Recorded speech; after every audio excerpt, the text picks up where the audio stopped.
We are now going to be working on example 12, our final example, trying to show that the two triangles are congruent by the AAS postulate and the ASA, angle, angle, side, or angle, side, angle. Okay, let's get going. So, currently in my picture, this is triangle. These two triangles make rice. See?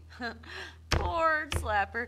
But anyways, the first thing we always do is we write what is given to us. So, example 12 is pretty similar to everything we've been doing so far. So, if you're catching on and you want to try example 12 on your own, I say go for it with not just one thumbs up, but a double thumbs up. All right, let's get going, you guys. Okay, so my angles that are currently marked congruent in my picture will be angles IRC, angles I to the R to the C is congruent to angle CRE because it is given to me. I also know angles ICR is congruent to angle RCE also because it is given to me. Okay, I have two angles marked congruent, so I could still be going either the angle side angle route or the angle angle side route. So I don't know yet which route we're going. So it all will depend on where that third side is marked congruent. So we'll see.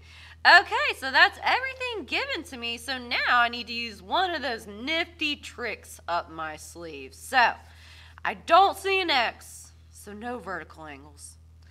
Okay, but I do see a shared side. Do you guys see the shared side? Whoa!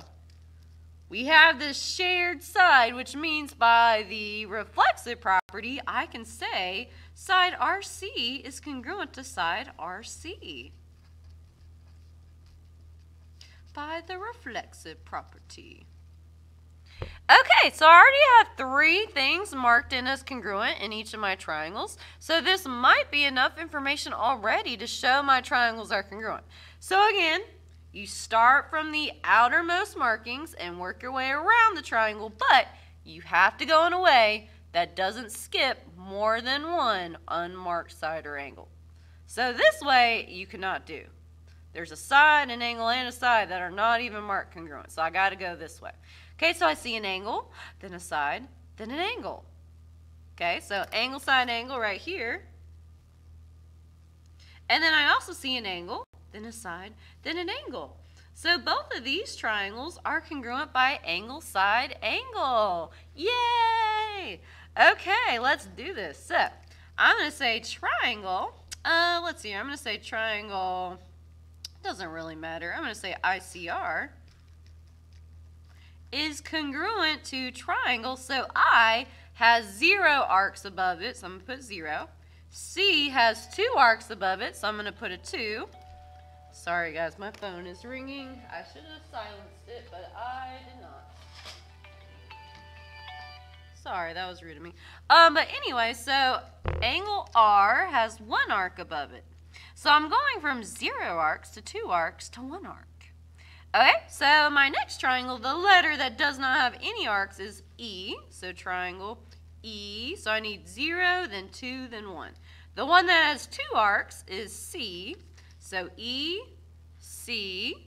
And then the one that has 1 arc is R. So ECR. And we know they're already congruent by angle, side, angle. Great. Okay, but again, we are overachievers, people. We like to show in as many ways as possible that these two triangles are congruent. So I did not see vertical angles in my picture.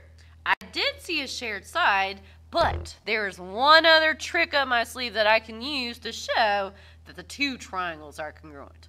I know that 2 angles in my triangle are congruent. What tells us that the final angle or the third angle would be congruent? Holy hot dog, you guys, that would be the third angle theorem. So I can say angle I is congruent to angle E by the third angle theorem.